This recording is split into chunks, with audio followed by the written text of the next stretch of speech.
Welcome back to my YouTube channel. It's me Snehadi Angelo.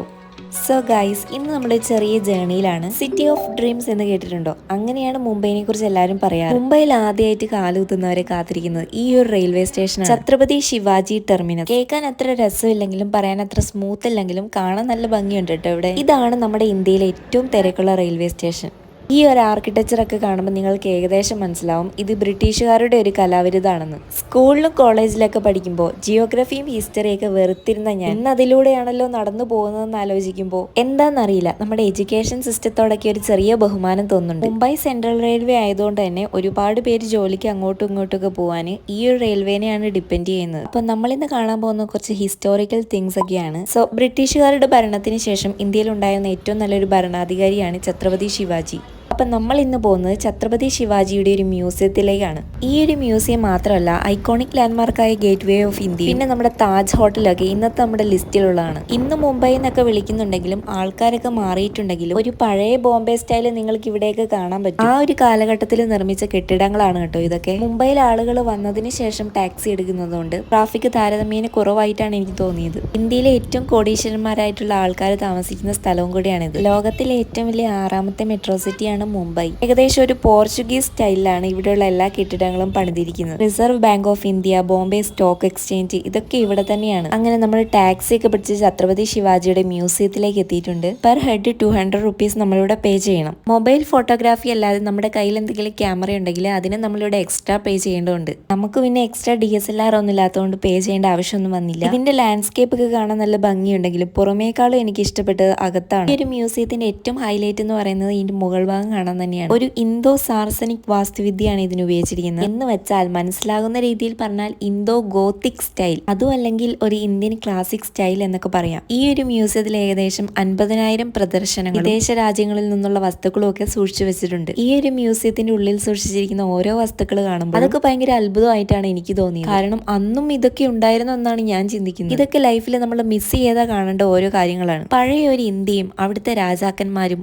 അവരുപയോഗിച്ചിരുന്ന സാധനങ്ങളും മറ്റൊരു രാജ്യത്തിന് വേണ്ടി അവർ സമ്മാനിച്ച ഗിഫ്റ്റുകളും, ഇതൊക്കെ ഇന്ന് കാണുമ്പോൾ നമുക്കൊരു വലിയ അത്ഭുതം തന്നെയാണ്. ഈ ഒരു മ്യൂസിയത്തിന്റെ പുതുമ കാണുമ്പോൾ നിങ്ങൾ വിചാരിക്കും 1-2 വർഷമേ പഴക്കം ഉണ്ടാവുള്ളൂ. എന്നാൽ ഇതിന്റെ സ്ഥാപനം 1922 പുരാതന വസ്തുക്കൾ നല്ല ഭംഗിയായി സൂക്ഷിച്ചിരിക്കുന്ന ഒരു കേന്ദ്രം. ഇന്നിത് മുഴുവനായിട്ട് ഒരു മ്യൂസിയം ആണെങ്കിൽ 1ാം ലോക മഹായുദ്ധ കാലത്ത് സൈനികരുടെ ആശുപത്രിയായിട്ട് ഇത് യൂസ് ചെയ്തിട്ടുണ്ട്. ഇവിടുത്തെ പെയിന്റിങ്ങിന്റെ ഭംഗിയൊക്കെ കണ്ട് ഞാനൊന്ന് ആസ്വദിച്ചു പോയതാണ്. അന്നും ഇതിനുള്ള മെറ്റീരിയൽസ് ഒക്കെ എവിടെ നിന്ന് കിട്ടി എന്നതാണ് എന്റെ ചോദ്യം. എക്സ്ട്രാ ഓർഡിനറി ആയിട്ടുള്ള ആൾക്കാരുടെ ഒരു വലിയ കലാലോകം തന്നെയാണിത്. ഹിസ്റ്ററിയൊക്കെ അറിയാൻ താല്പര്യമുള്ളവർക്കും അറിഞ്ഞിരിക്കുന്നവർക്കും വരാൻ പറ്റിയ ഒരു അടിപൊളി സ്ഥലമാണിത്. പിന്നെ ഇത് എന്നെ പോലെയുള്ള കുഞ്ഞു കുഞ്ഞു ആർട്ടിസ്റ്റുകൾക്കൊക്കെ വന്ന് കാണാൻ പറ്റിയ ഒരുപാട് നല്ല പെയിന്റിങ്സ് ഒക്കെ ഉണ്ട് ഇവിടെ. ഈ ഒരു മ്യൂസിയത്തിനുള്ളിൽ ഒരുപാട് കാര്യങ്ങൾ ഉണ്ടെങ്കിലും എല്ലാം നമുക്ക് ക്യാപ്ചർ ചെയ്യാനൊന്നും പറ്റിയിട്ടില്ല കേട്ടോ. കുറച്ച് നമ്മുടെ സമയപരിധി മൂലമാണ്. അത് മാത്രമല്ല ലൈറ്റിന്റെ ഷെയ്ഡ് വ്യത്യാസം കാരണം എല്ലാം നമുക്ക് മൊബൈലിൽ അങ്ങ് ക്യാപ്ചർ ആക്കാൻ പറ്റുന്നുമില്ല. സോ മ്യൂസിയത്തിന്റെ ഒരു ഔട്ട്ലുക്ക് എന്ന് പറയുന്നത് ഇതാണ്.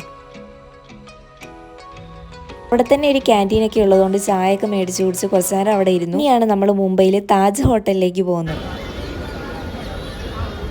ഈ ഒരു ബഹളം കേട്ടില്ലേ? താജ് ഹോട്ടൽ കാണാൻ 100 കണക്കിന് ആൾക്കാരാണ് ഇവിടെ എത്തുന്നത്. താജ് ഹോട്ടൽ മാത്രമല്ല കേട്ടോ, ഞാൻ നേരത്തെ പറഞ്ഞ പോലെ ഐക്കോണിക് ലാൻഡ്മാർക്കായ ഇന്ത്യ ഗേറ്റ്, പിന്നെ മറൈൻ ഡ്രൈവും. ഇങ്ങനെ പുറത്തു നിന്ന് ആസ്വദിക്കുക എന്നല്ലാതെ ഉള്ളിലേക്ക് നമുക്ക് കയറാനൊന്നും പറ്റില്ല. ഈ ഒരു താജ് ഹോട്ടലിനെ കുറിച്ച് ഞാൻ പ്രത്യേകിച്ച് നിങ്ങളോടൊന്നും പറയേണ്ട ആവശ്യം ഉണ്ടാവില്ല. ഞാൻ ആദ്യമായിട്ട് താജ് ഹോട്ടലിനെ കുറിച്ച് അറിഞ്ഞത് ഒരു ന്യൂസ് റിപ്പോർട്ട് വഴിയാണ്. 2008 നവംബറിലുണ്ടായ ഒരു അറ്റാക്ക്. അത് പലർക്കും ഓർമ്മ കാണുമല്ലോ. ഈ ഒരു താജ് ഹോട്ടലിനെ എപ്പോ കാണുന്നോ അപ്പൊക്കെ എനിക്ക് ആ ന്യൂസ് റിപ്പോർട്ടാണ് ഓർമ്മ വരുന്നത്. ജീവിതത്തിൽ ഒരിക്കലും ഞാൻ വിചാരിക്കാത്ത കാര്യമാണ് ഈ താജ് ഹോട്ടലിന് മുന്നിൽ ഇതുപോലെ പോയി നിൽക്കാൻ പറ്റുമെന്നുള്ളത്. കുറെ ആളുകളും ബഹളങ്ങളും ഒക്കെ ഉണ്ടെങ്കിലും ഇവിടെ വന്നിരിക്കാൻ നല്ലൊരു രസമാണ്. നമ്മുടെ ഐക്കോണിക് ലാൻഡ്മാർക്കായ ഇന്ത്യ ഗേറ്റ്. താജ് ഹോട്ടലിന്റെ നേരെ ഓപ്പോസിറ്റ് കടലായതുകൊണ്ട് നോക്കിയിരിക്കാൻ നമുക്ക് കുറച്ചുകൂടി ഇഷ്ടം കൂടും. ഈ കടലിന് കുറച്ചപ്പുറത്തായിട്ട് കുറച്ച് പ്ലേസുകളൊക്കെ ഉണ്ട്. പക്ഷേ ഒരു 6 o'clock ഒക്കെ ആകുമ്പോഴത്തേക്കും ബോട്ടുകളെല്ലാം ക്ലോസ് ചെയ്യും. വൈകുന്നേരമാണ് ഇവിടെ കാണാൻ ഭംഗിയെങ്കിലും കാര്യങ്ങൾ നടക്കണമെങ്കിൽ ഉച്ചയ്ക്കോ അല്ലെങ്കിൽ രാവിലെയോ വരണം.